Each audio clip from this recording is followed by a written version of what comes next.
Assalamualaikum warahmatullahi wabarakatuh.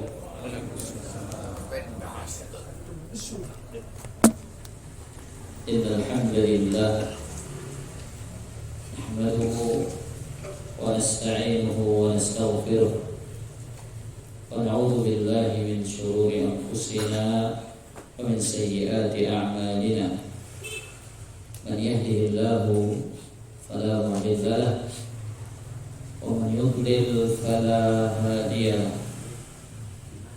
Asyhadu an la ilaha illallah wahdahu la syarika lahu wa asyhadu anna Muhammadan 'abduhu wa rasuluh.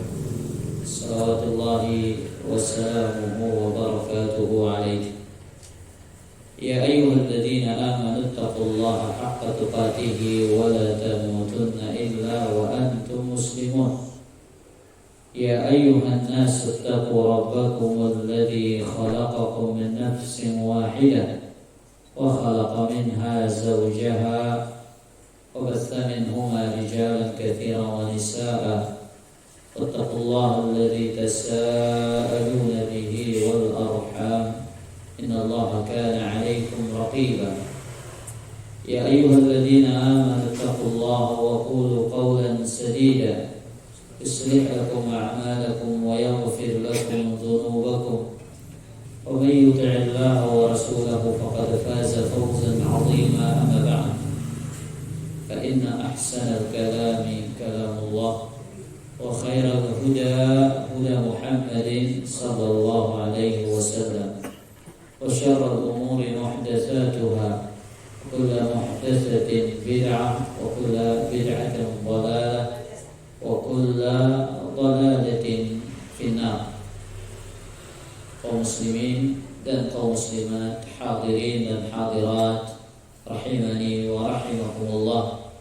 Tiada kata yang pantas kita ucapkan pada kesempatan sore hari ini melainkan kata syukur berupa pujian. Alhamdulillah atas segala karunia dan kenikmatan yang Allah Azza wa Jalla berikan kepada kita semua, terutama nikmat waktu yang masih Allah Azza wa Jalla berikan kepada kita untuk terus menambah pundi-pundi dari amal kebajikan dan amal saleh kepada Allah Subhanahu wa taala.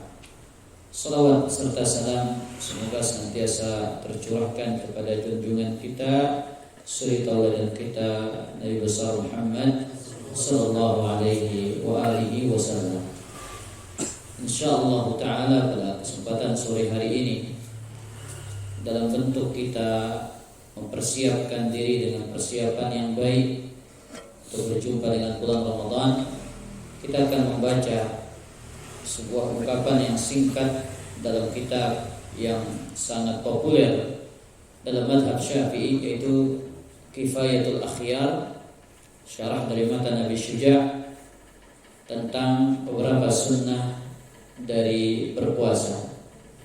Wa yustahabbu fi shaumi thalathatu asya'. Kata Al-Qadhi Abu Syuja' rahimahullahu taala, disunnahkan pada berpuasa itu 3 perkara. Berarti dalam mazhab Syafi'i ini sunnah berpuasa itu ada 3. Dia mengatakan wa yustahabbu fi shaumi thalathatu asya'. Disunnahkan dalam berpuasa itu ada 3 hal. Yang pertama, ta'jilul fitri, menyegerakan berbuka. Wa ta'khirus sahuri, ta'khirus suhuri, kemudian mengakhirkan sahur. Wa tarkul hujri minal kalam, dan meninggalkan kata-kata kotor dan ucapan-ucapan yang sia-sia. Para jemaah yang dimuliakan oleh Allah Azza wa Jalla, kita mulai dari sunnah yang pertama adalah menyegerakan berbuka. Nabi sallallahu alaihi wasallam telah memberikan kita standar dalam menyegerakan berbuka. Sebagaimana dalam suatu hadis yang sahih yang diriwayatkan oleh Imam Al-Bukhari dan Imam Muslim dari sahabat Umar ibn Al-Khattab radhiyallahu taala anhu, "Idza aqbala al-lailu min hahuna wa adbara an-naharu min hahuna wa gharabat asy-syamsu faqad aftara as-sha'im." Kata Nabi SAW, jika malam datang dari sini dan siang pergi dari sini dan matahari sudah terbenam, maka itulah saat orang-orang yang berpuasa itu untuk berbuka. Kata Nabi SAW, apabila malam datang lewat sini. Di mana maksudnya? Di ufuk barat. Kemudian dan apabila siang pergi dari sini, maksudnya ufuk barat juga. Satu tempat kan? Ya, malam datang lewat mana? Ufuk barat. Kemudian siang juga pergi lewat ufuk barat. Dan matahari terbenam. Diyakinkan oleh Nabi SAW. Dan matahari itu terbenam, faqad aftara as-sha'im, itulah saatnya orang-orang yang berpuasa itu untuk berbuka. Jadi yang menjadi tolak ukur berbuka itu adalah terbenamnya matahari. Ini waktu yang telah ditetapkan oleh Rasul sallallahu alaihi wasallam. Apabila kita berpatokan kepada suara azan sekarang, suara azan di masjid itu berbeda-beda. Ada yang azannya terlalu lama. Ada yang azannya mungkin lebih cepat. Mungkin azannya pada suatu tempat itu tidak terlalu lama tapi melebihi waktu yang sudah ditetapkan. Maka apabila berpatokan kepada suara azan ikhwatal iman, ini kembali kepada waktu dikumandangkan adzan tersebut. Apabila waktu dikumandangkan adzan tersebut adalah waktu terbenamnya matahari, maka paslah dia. Namun ternyata melebihi dari waktu terbenamnya matahari, maka itu waktu yang tidak pas untuk berbuka, malah mengakhirkan. Makanya dahulu para sahabat itu berpatokan kepada apa? Bundaran matahari. Sebagaimana yang disebutkan oleh Abu Sa'id Al-Khudri radhiyallahu anhu di dalam Sahih Al-Bukhari. Beliau mengatakan aftara an-nabiy sallallahu alaihi wasallam hina ghaba qursus syams. Nabi SAW berbuka ketika bulatan bundaran matahari itu telah hilang secara sempurna. Meskipun masih tersisa cahaya-cahaya yang terang di ufuk barat itu. Yang menjadi tolak ukur. Maka ikhwatal iman azani Allah wa iyyakum, menyegerakan berbuka ini ada beberapa keutamaannya disebutkan oleh para ulama kita. Di antara keutamaannya adalah ta'jilul fitri yajlibul khair, akan mendatangkan kebaikan. Akan mendatangkan kebaikan bagi orang yang mempraktikkannya dan mengamalkan. Dalam hadis riwayat Al-Imam Al-Bukhari dari sahabat Sahal ibn Sa'ad As-Sa'idi radhiyallahu anhu, salam, anna Rasulullah sallallahu alaihi wasallam qala, Nabi sallallahu alaihi wasallam bersabda, la yazalun nasu bi khairin ma ajjalul fitrah. Senantiasa manusia ini berada pada kebaikan. Dan Nabi SAW, senantiasa manusia ini berada pada kebaikan apabila mereka menyegerakan berbuka. Maka salah orang mengatakan atau orang berprinsip lebih baik saya hati-hati, lebih baik saya berjaga-jaga, lebih baik saya waspada, tunggu agak gelapan sedikit baru saya berbuka. Ini kewaspadaan, kehati-hatian yang bukan pada tempatnya. Karena Nabi SAW memerintahkan kita untuk menyegerakan berbuka. Bahkan dalam suatu riwayat disebutkan oleh Abdullah bin Abi Aufa dalam Sunan Nabi Dawud, Nabi SAW pernah suatu perjalanan, ya, kemudian mengatakan kepada Bilal, ya Bilal, qum fajdah lana. Hai Bilal, segera persiapkan kita berbuka. Bilal naik lagi ke atas ontanya, mengatakan, ya Rasulullah, ya, ini masih kelihatan matahari cahayanya masih kelihatan, masih terang. Kemudian apa kata Nabi SAW? Ya Bilal, qum fajdah. Wahai Bilal, segera persiapkan berbukanya. Masih terang wahai Rasulullah SAW. Sampai yang ketiga kali dikatakan, ya Rasulullah, inna alaika naharan. Lah masih kenjelo niki, kata. Masih siang. Apa kata Nabi SAW? Ya Bilal, qum fajdah lana. Ya Bilal, segera persiapkan berbuka. Nah, ini menunjukkan bahwasanya ini bagian dari petunjuk Nabi SAW dalam menyegerakan berbuka. Makanya dikatakan manusia itu senantiasa berada pada kebaikan selama mereka menyegerakan berbuka. Kemudian fadilah yang kedua, menyegerakan berbuka adalah bentuk mengikuti sunnah Rasul Sallallahu Alaihi Wasallam. Bentuk mengikuti petunjuk Nabi Sallallahu Alaihi Wasallam. Sebagaimana dalam hadis yang diriwayatkan oleh Imam Ibn Hibban dalam Sahihnya dari sahabat yang sama, Sahal bin Sa'ad As-Sa'idi, Nabi SAW mengatakan, la tazalu ummati ala sunnati. Senantiasa umatku berada di atas sunnahku. Umatku berada di atas sunnahku malam tantazir bi fitrihan nujum, selama ia tidak menunggu waktu berbukanya dengan munculnya bintang-bintang. Kalau munculnya bintang kelihatan terang, berarti sudah apa? Gelap. Kita berada di atas sunnah. Kata Nabi SAW, kita berada di atas sunnah beliau, di atas petunjuk beliau, di atas tata cara beragama beliau. Apabila kita orang-orang yang menyegerakan berbuka, tidak menunggu sampai munculnya bintang-bintang di atas sunnah. Jadi khotul iman azani Allah wa yakum, ini sudah tertera dalam kitab ulama Syafi'i, menyegerakan apa? Berbuka. Cuman sekarang yang jadi masalah adalah ikhwatal iman azani Allah wa iyyakum, ya. Yang jadi masalah adalah kita lebih mengedepankan perasaan dengan alasan kewaspadaan dan kehati-hatian tadi.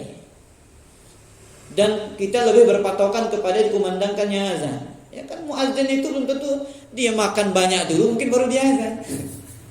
Ya dia kenyangin dirinya dulu.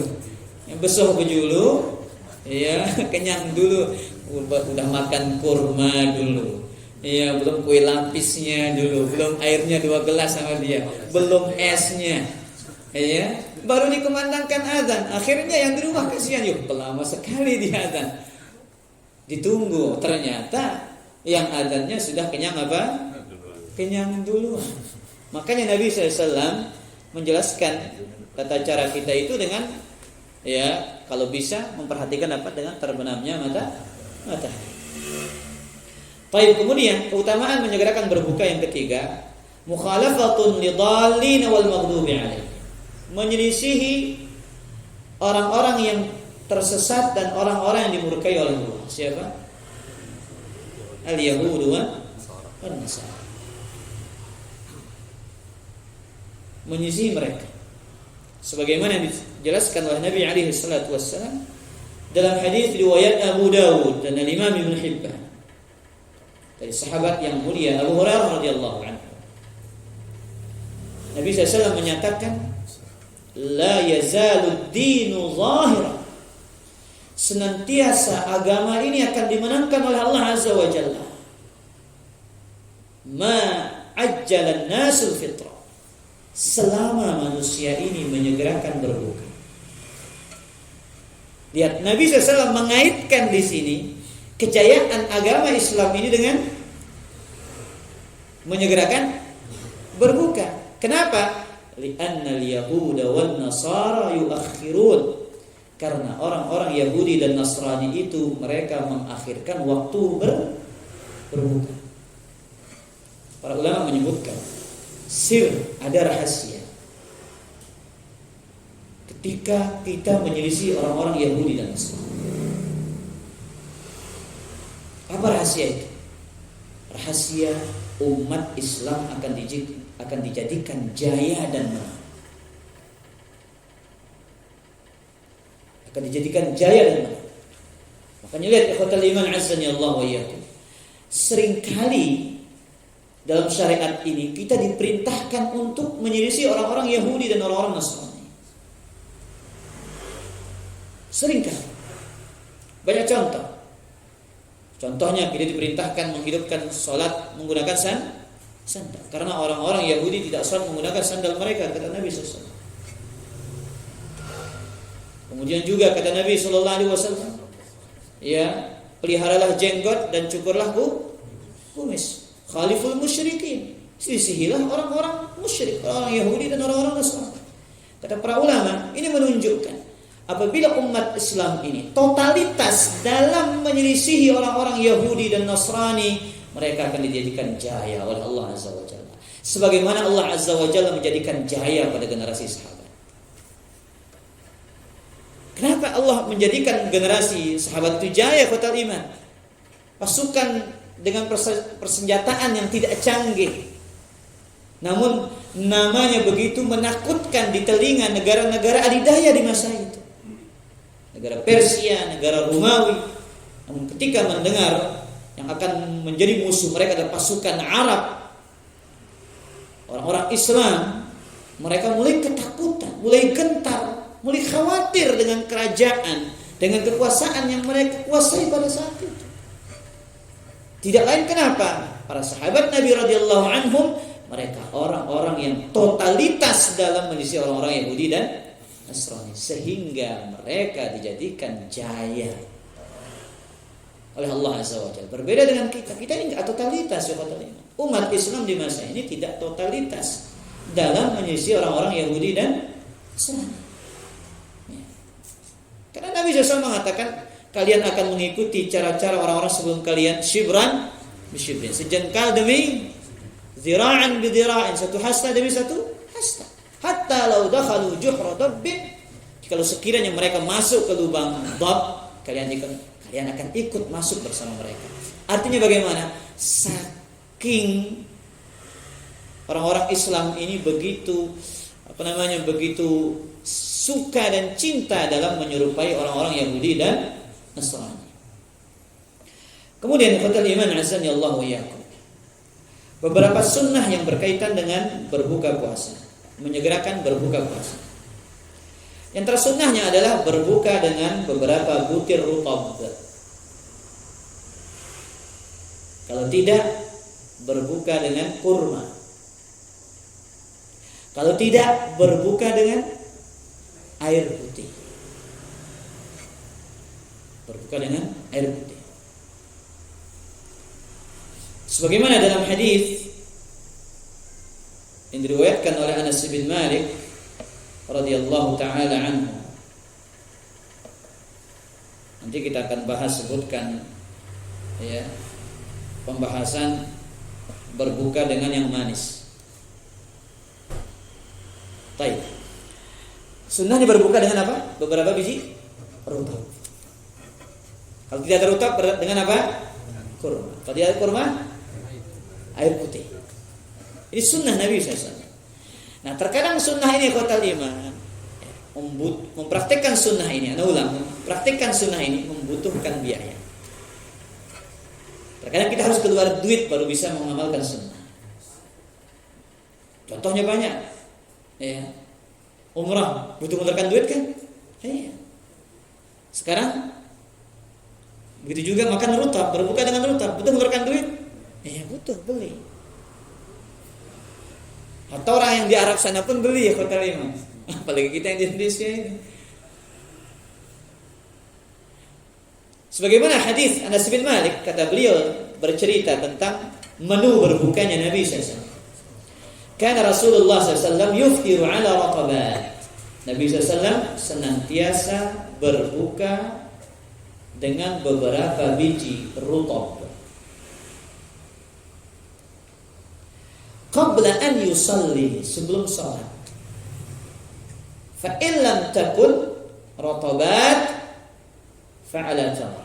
Kalau tidak ada kurma rutab, beliau berbuka dengan kurma yang matang. Fa in lam takun hasawatin min ma. Kalau tidak ada rutab dan kurma, beliau berbuka dengan meneguk beberapa kali tegukan air putih.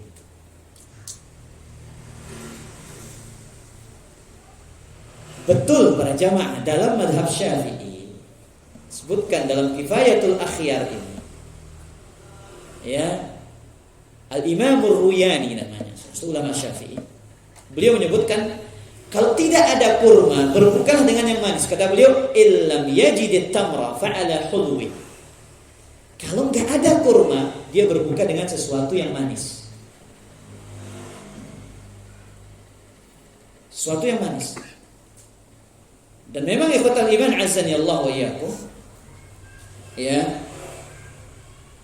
ini kita jumpai memang dalam ucapan ulama Syafi'i.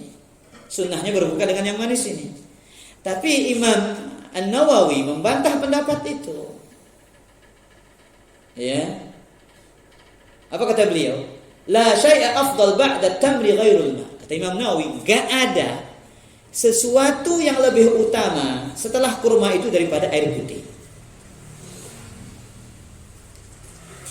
Tidak ada sesuatu, ya, yang lebih utama setelah kurma itu daripada air putih, kata Imam Nawawi. Dari sisi medis ikhwatal iman, tentu kita harus yakin seyakin-yakinnya urutan berbuka dengan menu ini pasti ada hikmah yang Allah telah letakkan di sini. Secara medis pasti ada. Secara medis pasti ada. Kenapa pertama kali disuruh rutab dulu? Pertama kali masuk ke dalam tubuh kita. Kenapa kurma dulu? Kenapa air dulu? Secara medis pasti ada. Nah, kenapa Imam Ar-Ruyani mengiaskan dengan yang manis itu? Karena dikiaskan dengan kurma yang manis. Tapi tentu berbeda manis kurma dengan manis yang lain. Apalagi nanti, ya, jangan sampai beralasan, ya, berbukalah dengan yang manis itu di depan esnya.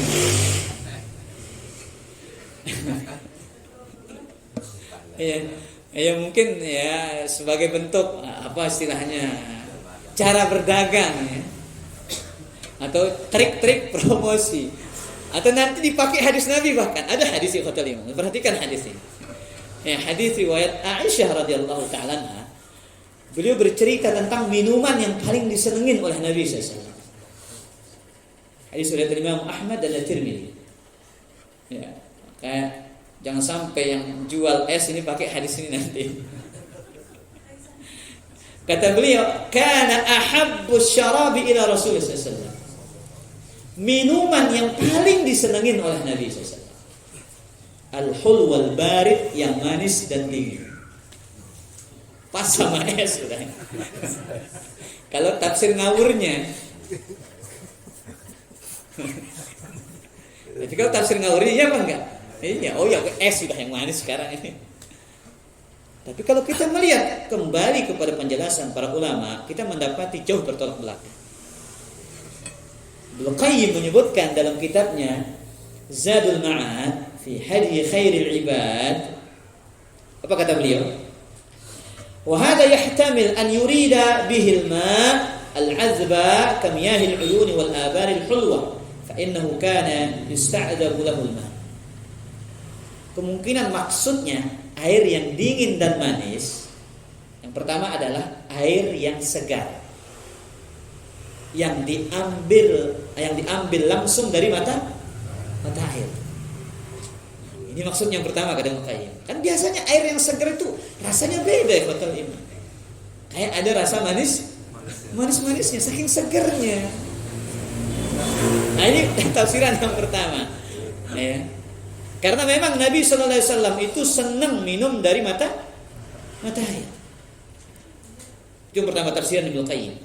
Tafsiran yang kedua, wa yahtamil an yurida bihil ma'al mamzuj bil 'asal alladhi nuqi'a fihi at-tamru aw az-zabib wa qad yuqalu wa qad yuqal wa huwa al-azhar. Tafsiran yang kedua, maksudnya adalah air rendaman dengan kurma, dengan madu. Air rendaman dengan madu, air rendaman dengan kurma, atau air rendaman dengan zabib. Apa zabib? Kismis. Karena Nabi itu sallallahu alaihi wasallam senang di rendaman, minum dari rendaman air seperti itu, campuran madu, ya, campuran apa? Kurma dan campuran kismis. Nah, kalau ini pas kan dia. Malam harinya direndam, kemudian keesokan harinya diminum. Yang disebut dengan nabir. Ini disebut dengan apa? Nabir. Inilah maksudnya ikhwatul iman azani Allah wa iyyakum. Maka adapun pendapat yang dikatakan oleh Imam Ruyani ini adalah sebagaimana kata Imam An-Nawawi, faqaulur Ruyani, ucapan al-Imam Ruyani, al-hulwu afdal minal ma', makanan yang manis lebih utama daripada air, dhaifun, adalah pendapat yang lemah. Jadi kalau al-Imam Ruyani, apa alasan beliau berpendapat yang manis itu lebih utama daripada air putih? Beliau mengatakan li'anna sauma yang kusul basar. Satu, efek puasa itu menjadikan pandangan kita lemah. Betul apa enggak, Pak? Oh, betul. Yakin kita. Apalagi kalau sudah kosong ini detik-detik terakhir itu, ya, semakin kosong terus semakin lemah. Jadi pandangan juga semakin lemah. Wa tamru yarudduhu, kata beliau. Kurma itu yang mengembalikan pandangan kita. Fal hulwu fi makna. Demikian makanan yang manis itu semakna dengan kurma. Tapi tentu tidak, kata. Tentu tidak. Kurma berbeda dengan kurma itu alami. Kemudian Nabi SAW mengajarkan secara berbuka dengan kurma. Tentu ada hikmah ilahiyah yang terkandung di situ. Karena kan es ini kita nggak tahu kan. Karena yang manis ini apakah pemanis buatan ataukah pemanis apa? Alami kita nggak tahu. Tapi yang jelas sunnahnya apa? Dengan rutab. Kalau tidak ada rutab dengan apa? Kurma kering. Kalau tidak dengan kurma kering adalah dengan meneguk beberapa kali tegukan air. Kemudian sunnah berbuka yang lainnya ikhwatul iman, ada adab memakan kurma yang diajarkan oleh Nabi SAW. Kita antum sering praktikkan. Mudah-mudahan ada paham. Diambil satu biji kurma, kemudian dimasukkan, kemudian jarinya itu diginikan, dikeluarkan bijinya di antara dua jari digabungkan. Ini adab makan kurma. Tidak masalah si antum ambil pakai dua jari begini, tidak masalah. Tapi ini adab, etika yang indah yang diajarkan oleh agama Islam. Nabi SAW. Ya, Abdullah bin Busr dalam Sahih Muslim bercerita tentang cara Nabi SAW mengeluarkan kurma dari mulutnya. Beliau mengatakan, "Tsumma utiya bi tamri." Nabi dibawakan satu biji kurma. Fakana ya'kuluhu, beliau memakannya, wa yulqin nawa baina isbi'aihi wa jama'a as-sababata wal wusta. Kemudian beliau meletakkan biji di antara dua jarinya, menggabungkan jari telunjuk dengan jari tengah. Keluarkan seperti ini. Apa hikmahnya? Tujuannya agar tangan kita ini bersih dari kotoran dan bekas mulut ketika mengambil kurma selanjutnya. Nanti kira-kira antum berbuka nih, kita ngira-ngira nih. Antum buka barang, kemudian ada orang masukin di sini mulutnya bijinya, kemudian diambil kurma itu, kira-kira bagaimana? Tukar lagi. Kira-kira bagaimana? Ini orang kok gimana? Nah, ini adab yang luar biasa diajarkan oleh Nabi SAW. Kemudian ketika berbuka bareng ikhwatal iman, tidak boleh langsung ngambil 2 kurma sekaligus. Ini diantara ada berbuka ikhwatal iman. Kalau buka bersama itu nggak boleh langsung ngambil 2 kurma. Sebagaimana dalam Sahih Bukhari dari hadis Abdullah bin Umar, nahan Nabi SAW an yaqruna baina tamratain. Nabi SAW melarang mengambil 2 kurma sekaligus. Hatta yastamira ashabahu, sampai dia minta izin kepada teman-teman. Ya. Jangan lihat ada ragam sekaligus. Digenggam 5 biji, 10 biji langsung ke dia. Jangan boleh nih hotel ini. Ini tidak boleh. Ya, kalau buka bersama itu dilarang oleh Nabi SAW untuk menggabungkan 2 kurma sekaligus. Subhanallah, indahnya etika Islam ini. Bagaimana sih? Intinya pun satu, menjaga perasaan saudara. Ya, apalagi dia ngapling pada jamaah. Apalagi dia ngapling. Oh, ini jelas khilafus sunnah, menyelisih sunnah yang diajarkan oleh Nabi sallallahu alaihi wasallam. Kemudian di antara sunnah berbuka adalah memperbanyak berdoa. Banyak berdoa. 30 hari batal iman. Waktu yang mustajab. Sebelum berbuka itu waktu yang sangat diijabahi oleh Allah Azza wa Jalla. Doa-doa orang-orang yang berdoa. Makanya Ramadan ini subhanallah, Allah itu dermawan betul kepada hambanya. Dermawan dengan ampunan, dermawan dengan pintu surga yang dibuka, dermawan dengan pembebasan dari api neraka, dermawan dengan dibelenggunya syaitan. Ada pada bulan yang lain? Gak ada, cuma di bulan Ramadan. Kemudian Allah dermawan dengan waktu-waktu yang mustajab.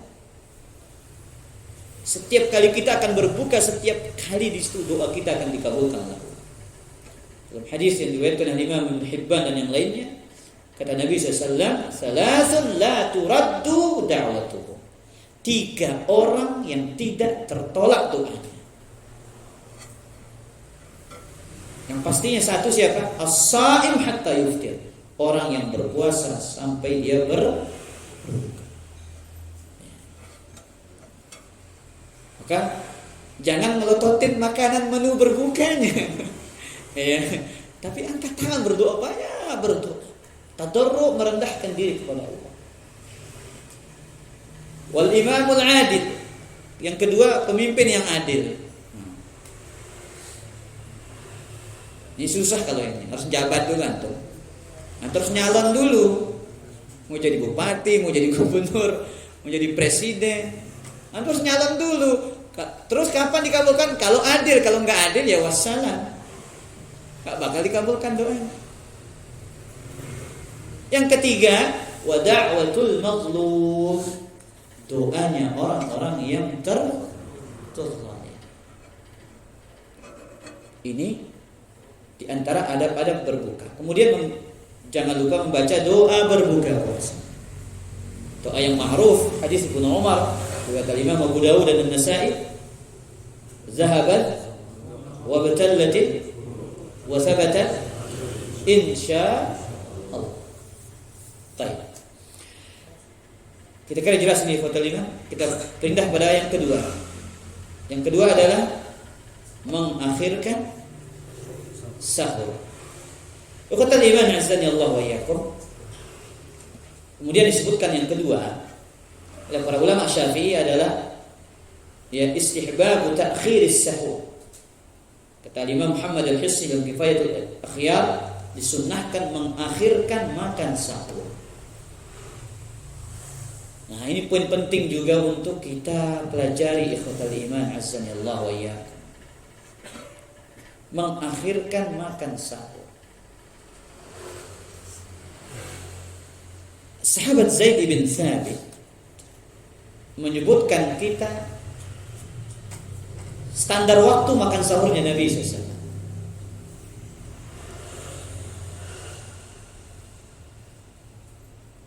Anas bin Malik dalam Sahih Bukhari bertanya kepada Zaid bin Thabit, berapa jarak antara makan sahur Nabi dengan sholat Nabi SAW?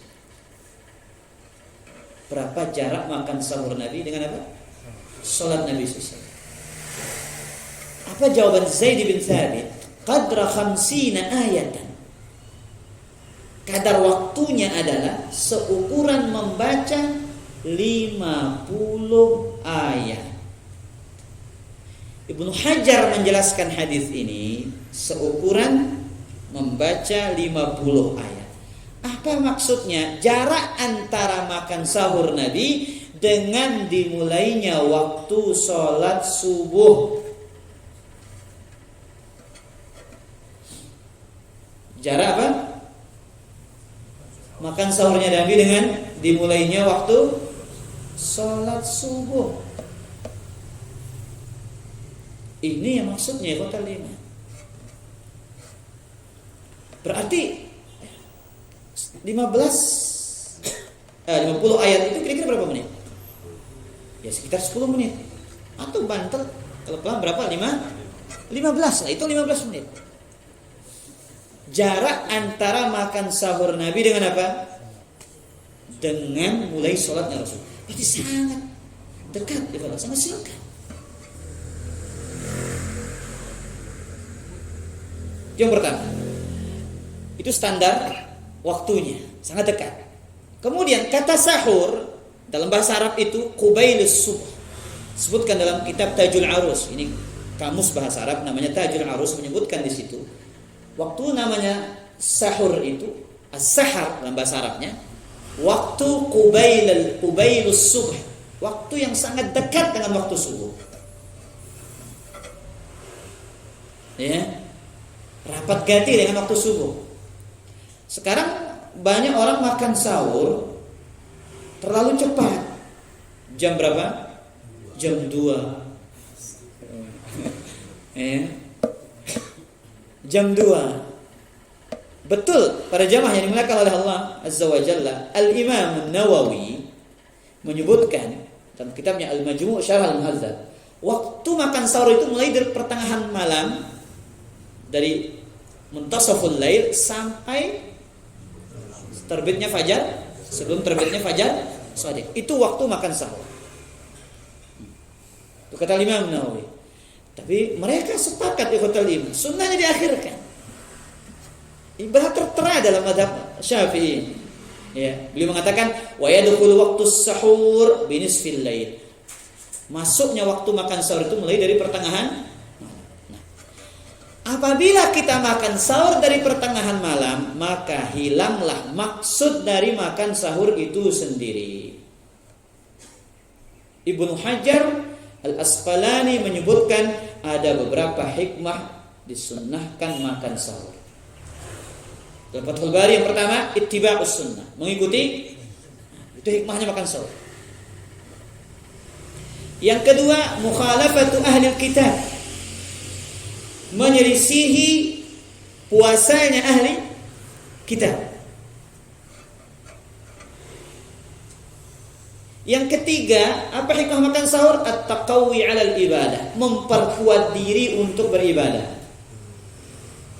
Sekarang kalau makan jam 2 kira-kira bagaimana? Subuhnya udah lemas. Apalagi yang kena asam lambung ini. Ya. Lelah, sudah keringat dingin. Mengikuti sunnah, misi Alkitab, wa taqawwil ibadah, memperkuat kita untuk beribadah. Wa ziyadatu fin nasyat, menambah semangat dalam berpuasa. Sudah berapa? 4 hikmahnya. Kelima, wa mudafa'atu su'il khuluq allati yuthiruhu al-ju', menghilangkan akhlak yang buruk yang diakibatkan oleh rasa lapar. Biasanya orang yang lapar ini cepat emosian. Ya, baru bangun subuh udah marah. Kenapa? Entah telat makan, tidak dapat makan sahur, atau sahurnya kepagian. Akhirnya lapar. Tidak jarang orang lapar itu marah. Nah, contoh ya, para ummahat, para ibu-ibu yang dimuliakan oleh Allah, Kadang suaminya marah, kenapa? Pulang-pulang nggak jumpain apa-apa di dapur. Ya, nggak ada menu makan siang. Akhirnya marah, udah capek kerja, dia marah. Akibat apa? Lapar. Baik. Beberapa fadailnya, beberapa keutamaan makan sahur ini. Yang pertama, as-suhuru barokah. Makan sahur itu adalah keberkahan. Lihat para jemaah, 30 hari kita terus dapat keberkahan dengan makan sahur. Kata Nabi sallallahu alaihi wasallam dalam hadis yang diriwayatkan oleh Al-Imam An-Nasa'i dari Abdullah bin Harith dari salah seorang sahabat Nabi sallallahu alaihi wasallam, dakhaltu 'ala Nabi sallallahu alaihi wasallam wa huwa yatasahhar. Aku menemui Nabi sallallahu alaihi wasallam, beliau sedang makan sahur. Faqala innaha barakatun a'taakumullahu iya fala tad'uh. Sungguhnya makan sahur itu adalah keberkahan yang Allah berikan kepada kalian. Jangan sekali-kali kau tinggalkan. Keberkahan yang Allah berikan kepada kalian jangan sekali-kali ditinggalkan. Makanya dalam satu riwayat disebutkan meskipun hanya satu kali tegukan apa? Air. Kemudian juga Nabi SAW menyebutkannya dengan apa? Halumma ilal ghada'il mubarak. Nabi menyebutnya dengan makan siang. Mari menyantap makan siang yang diberkahi. Al-ghada' al-mubarak. Kenapa? Karena waktunya dilakukan dengan waktu dan tibanya hari, yaitu terbitnya fajar. Kemudian juga Allah Azza wa Jalla dan malaikatnya memuji dan mendoakan orang-orang yang makan sahur. Salah satu orang yang disanjung oleh Allah orang yang makan sahur. Salah satu orang-orang yang didoakan oleh malaikat adalah siapa? Orang-orang yang makan sahur.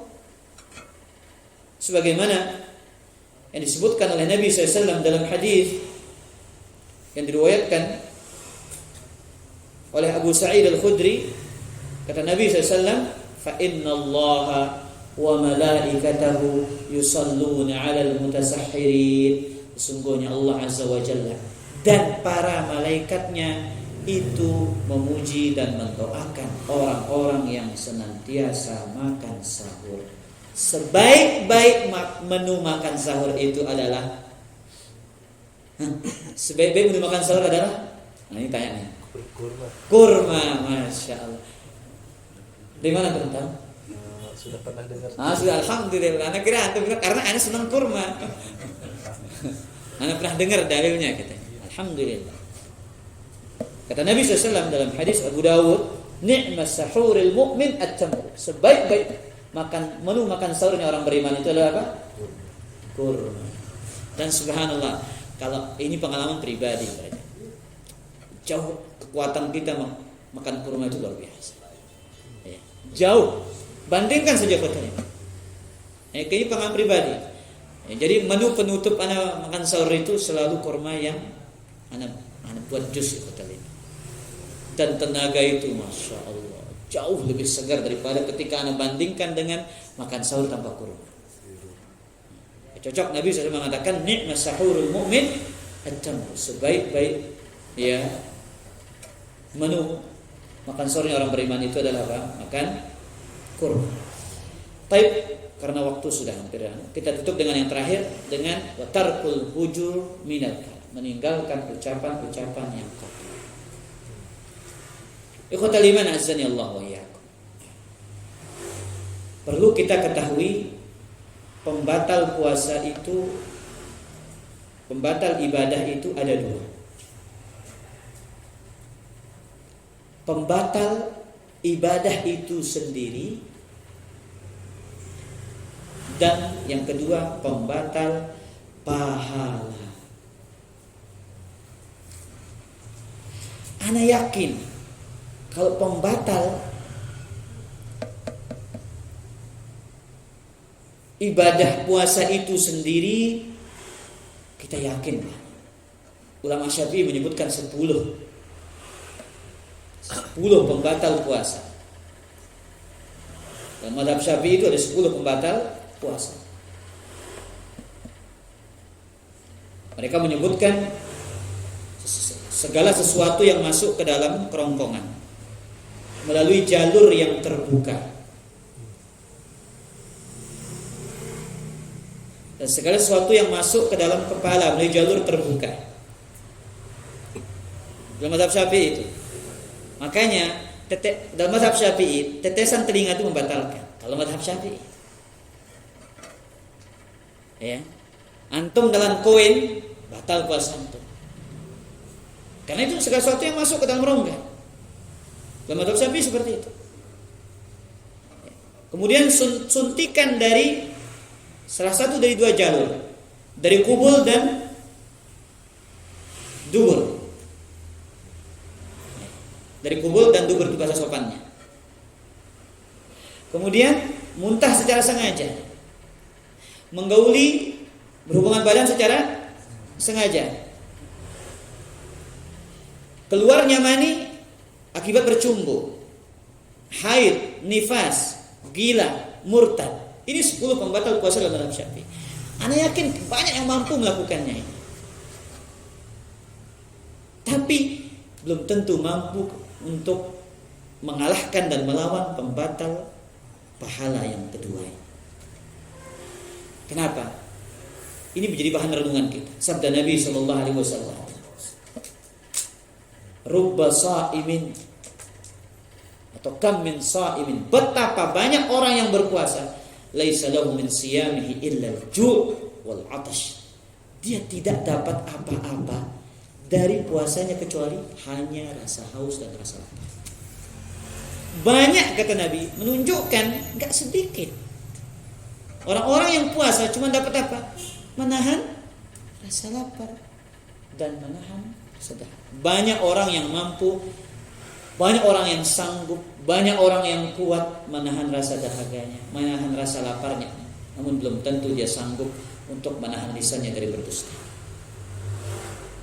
Belum tentu sanggup untuk menahan lisannya dari menggibah. Belum tentu dia sanggup menahan lisannya dari berkata-kata. Makanya ulama Syafi'i menyebutkan, termasuk apa?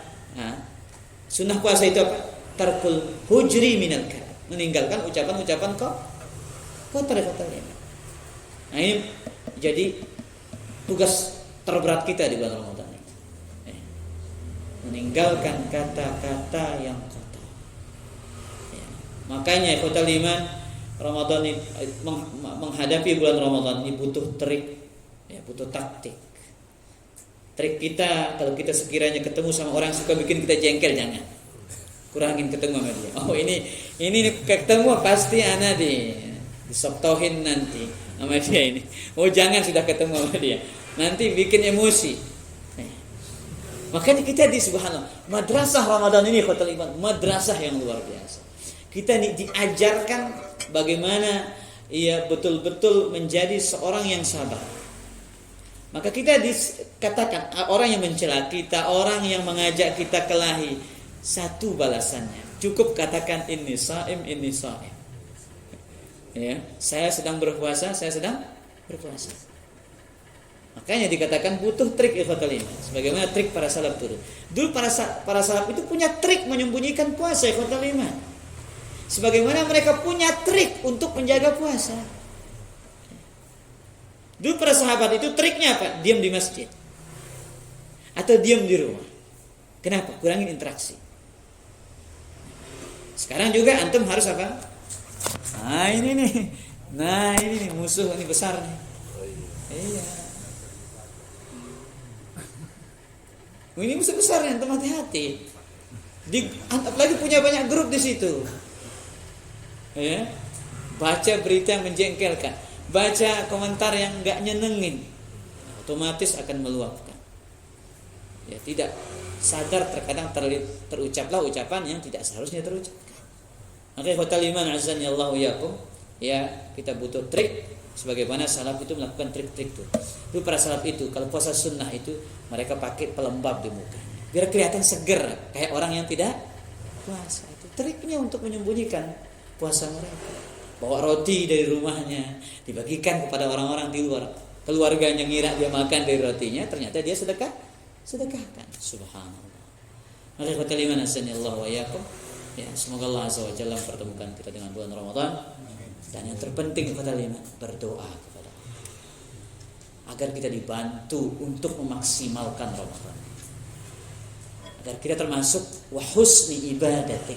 Agar kita ini baik, bagus, totalitas, maksimal ibadahnya di bulan Ramadan. Ya buat iman belum tentu. Ya, banyak orang yang dipertemukan dengan bulan Ramadan hanya fisiknya yang bertemu, tapi tidak dengan ruh dan hatinya. Ya, mudah-mudahan kita termasuk orang-orang yang berjumpa dengan Ramadan, ya, dengan fisik dan ruh kita dibimbing, kita diberikan pertolongan, kita dibantu oleh Allah Azza wa Jalla untuk menunaikan ibadah-ibadah dan amal-amal saleh yang dengannya kita mendapatkan derajat yang tinggi di dalam surga Allah Subhanahu wa taala. Silakan kalau ada yang bertanya, kita buka waktu tanya sekitar 10 menit saja. Terkait dengan makanya doa. Anak punya dua pertanyaan dan nasihat. Artinya makanya doa terkait dengan puasa Ramadan saja atau puasa sunnah. Kemudian yang kedua, ada hadis Nabi yang mengatakan sesuatu yang menimpa kaum mukmin, yaitu berupa masa kemudian duri yang menusuk, itu merupakan kefarat dari dosa. Nah, anak pernah apa istilahnya jalan-jalan pakai motor kemudian tas kena sama daun puluh itu kan lumayan sakit. Ya, terus Saya bilang alhamdulillah, mudahan dosa saya diampuni dan sakitnya daun puluh. Apakah sikap saya itu? Karena kita yang kuat ini tidak pede dengan apa itu sikap yang kita sikap kita yang kita simpulkan terhadap diri kita, semakin tidak pede. Artinya mohon nasihatnya gimana itu? Tetap mulai. pertanyaan pertama, apakah yang puasa sunnah dan puasa wajib itu yang diijabahi dakwahnya? Iya, dua-duanya. Karena hadisnya umum mengatakan salasun la turaddu da'watum. 3 golongan yang tidak ditolak doanya. 1, as-shaim hatta yuftir, orang yang berpuasa. Nabi enggak mengatakan orang yang berpuasa di bulan Ramadan, tapi orang yang berpuasa secara umum. Maka termasuk juga orang-orang yang berpuasa sunnah, mereka yang diijabahi dan dikabulkan doanya. Kemudian yang kedua, mengenai pertanyaan tentang orang-orang yang digugurkan dosanya karena ujian, bahkan ditimpa seperti penyakit, rasa lelah, rasa gundah gulana, khawatir dan yang lainnya. Pertanyaannya, ketika terkena misalkan suatu pohon yang situ tajam mengenai wajah, nah kemudian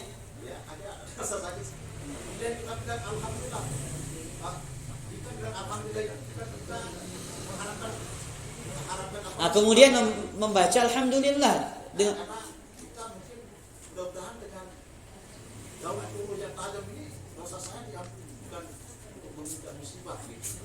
Baik. Bagaimana ketika kita mengucapkan alhamdulillah ketika ditimpa musibah?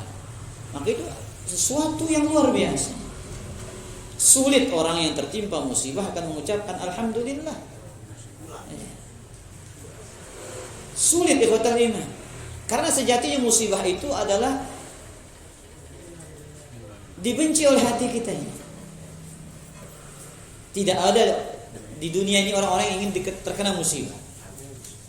Namun kalau kita berbicara takdir, bagian dari roda takdir itu adalah kita akan terkena musibah, kita akan terkena ujian. Dan ujian itu tergantung dari kadar iman. Maka tatkala kita mengatakan alhamdulillah, maka kita berhasil mengikuti petunjuk Nabi SAW. Dalam Sunan Ibnu Majah, Aisyah radhiyallahu taala anha mengatakan, "Kana Nabi SAW idza ra'a syai'an yasurruhu qala alhamdulillahilladzi bi ni'matihi tatimmus shalihat. Nabi SAW melihat sesuatu yang beliau sukai, beliau membaca alhamdulillahilladzi bi ni'matihi tatimmus shalihat. Segala puji bagi Allah yang dengan karunia-Nya sempurna segala kebaikan. Wa idza ra'a ma yakrahu, dan apabila melihat sesuatu yang beliau tidak sukai, beliau membaca alhamdulillah ala kulli hal. Segala puji bagi Allah Azza wa Jalla atas segala keadaan. Makanya di surga nanti dalam satu hadis yang sahih ada istana namanya Baitul Hamd, istana pujian bagi orang-orang yang sanggup mengucapkan alhamdulillah di saat tertimpa ujian yang besar dan berat. Sebagaimana dalam hadis itu, ketika Allah bertanya kepada malaikatnya, apakah kalian mencabut nyawa anak hambaku? Iya, aku telah mencabut nyawa. Apa yang dikatakan oleh hambaku? Hamidaka wastarja. Dia mengucapkan alhamdulillah, kemudian inna lillahi wa inna ilaihi raji'un. Ubnu lahu baitan fil jannah usammuhu baitul hamd. Bangunkanlah dia istana di surga, namakanlah istana itu adalah istana pujian. Ini berat ya kata ini. Tidak ada ceritanya ya. Orang yang dapat musibah besar, pelik, rumit, sulit, kemudian lisannya akan mengucapkan alhamdulillah, terutama inda sadmatil ula, tatkala tibanya musibah itu pertama kali. Ya, di awal kita terpukul dengan ujian dan musibah itu. Allah taala alam. Dimasukkan jarak antara sahur Nabi dengan sholat itu apakah sholat atau azannya? Coba kita kadang membuat jarak antara azan dengan sholat itu ada 10-15 menit. Kira-kira seperti apa? Apakah jarak antara sahur Nabi dengan sholat atau azan atau sholat? Baik. Apakah jarak antara makan sahur Nabi itu dengan azan yang seukuran berapa? 50 ayat tadi. Qadra 50 ayatan itu. Ibnu Hajar menyebutkan dalam Fathul Bari, yang dimaksudkan di situ itu adalah jarak antara sahur dan apa? Salat. Itu kata Ibnu Hajar dalam Fathul Bari. Maka ini menunjukkan bahwasanya sangat apa? Sangat dekat waktu sahur itu. Ya, sangat dekat. Berarti kira-kira Nabi selesai makan sahur, kemudian cuci tangan, kemudian kumandangkannya apa? Azan, sangat dekat. Biasanya kan kita nunggu azan subuh itu sekitar 15 menit. Nah, kadang paling cepat berapa? 10 menit itu katanya. Maka para sahabat itu orang-orang yang paling semangat dalam meniti jejak Nabi SAW. Para sahabat itu orang yang paling cepat berbukanya dan paling terlambat makan sahur. Maka hotel iman azan ya Allah yakum, ya berusaha untuk akhirkan makan sahur. Nah, di sini kita tahu batallah imsak. Batallah imsak itu. Dengan hadis Zaid bin Thabit tadi, batallah imsak itu yang menunjukkan betapa dekatnya makan sahur Nabi SAW dengan waktu salat. Wallahu taala a'lam.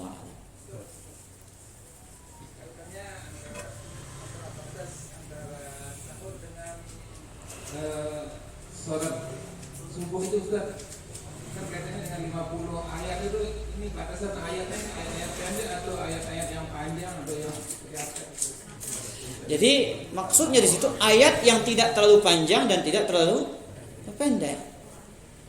Ya. Itu maksudnya. Tentu kalau ayat yang panjang lebih dari 15 menit berarti. Ya. Kalau ayat yang pendek tentu lebih cepat. Dimaksudkan oleh para ulama, maksudnya di situ adalah ayat yang tidak terlalu panjang dan tidak terlalu pendek. Nah, Allah taala a'lam.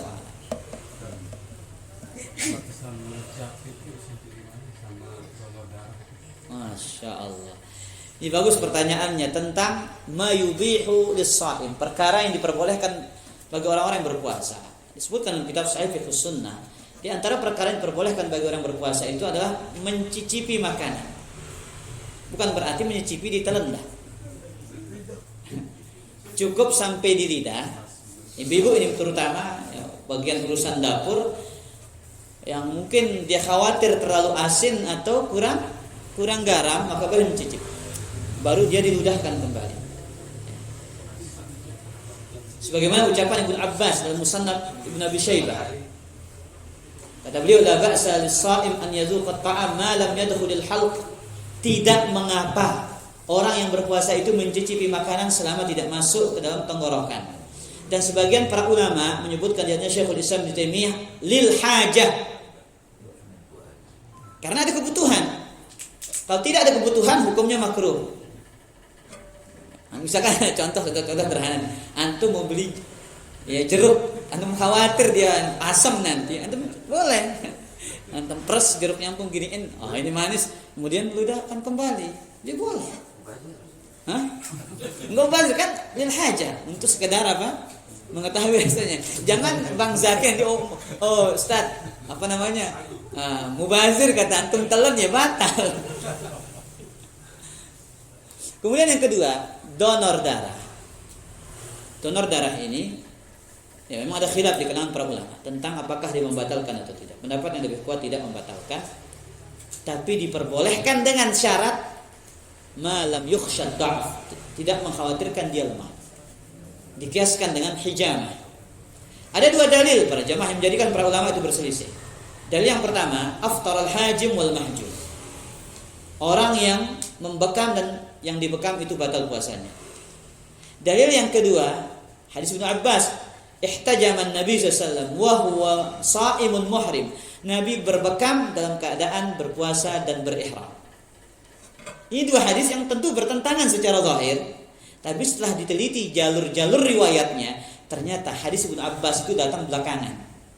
Nah, pada Haji Wada.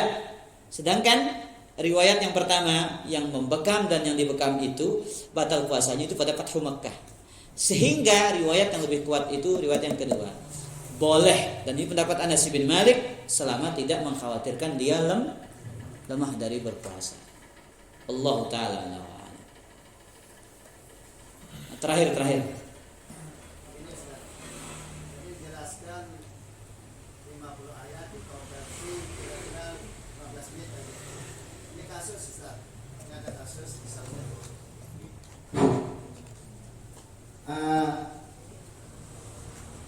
Ketika kita makan, ada sepotong makanan pas ada di mulut, kemudian tiba-tiba azan. Yang kedua Ustaz, bagaimana kalau kebetulan kita berhubungan intim langsung azan, apakah dilanjutkan atau diteruskan? Demikian Ustaz. Ayolah, bahaya nih jangan. Baik.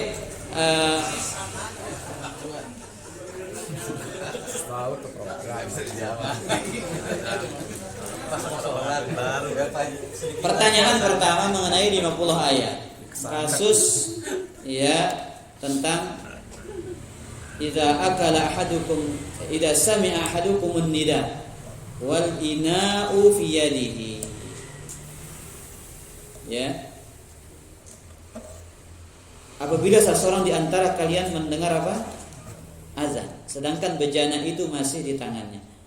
Kemudian apa kata Nabi sallallahu alaihi wasallam? Fala yadha'u hatta yaqdi hajatahu. Janganlah dia meletakkannya sampai dia menyelesaikan hajatnya. Maksud hadis ini berkata Imam Al-Munawi bi an yashraba minhu kifayatahu ma lam yatahaqqaq tulu' al-fajr aw yadunnu yaqrubu minhu. Dia minum seukuran yang mencukupi hajatnya. Berarti kaitannya dengan minum, bukan makanan. Dan ini penjelasan Syekh Ali Hasan juga. Misalkan air segini. Nah, udah selesai makan, tiba-tiba baru saya makan, ternyata kumandangkan azan, maka minum dengan tenang sampai selesai. Tidak ada masalah. Tapi kalau satu piring masih banyak, jangan, aduh bismillah lanjut kok. Nah, ini ijtihad sendiri, enggak. Nah, antum makan baru selesai setengah, kemudian kumandangkan azan. Maka ambil air minum, kemudian minum dengan tanah. Allah taala. Bagaimana dengan berhubungan badan? Ya selesaikan, jangan dilanjut. Kalau dilanjut maka batallah puasanya. Ya. Dan itu sudah wajib mandi junub. Ya. Kata Nabi SAW, "Idza jala'a baina syu'abihal arba'." Apabila suami itu duduk di antara 4 anggota badannya sang istri, maka wajibal ghusl, wajib mandi junub. Meskipun belum sampai orgasme. Nah, Allah taala Allah. Jelas ini? Nah, hati-hati partner ini. Nah, Allah taala alam. Demikian kajian kita pada kesempatan malam ini, sore ini. Mudah-mudahan bermanfaat. Subhanallah bihamdika, asyhadu an la ilaha illa anta, astaghfiruka wa atubu ilaik. Assalamualaikum warahmatullahi wabarakatuh.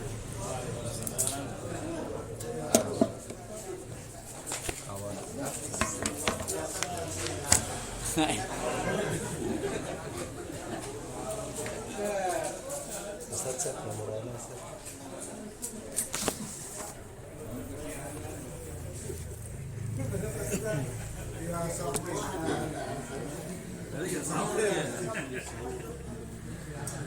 Ya,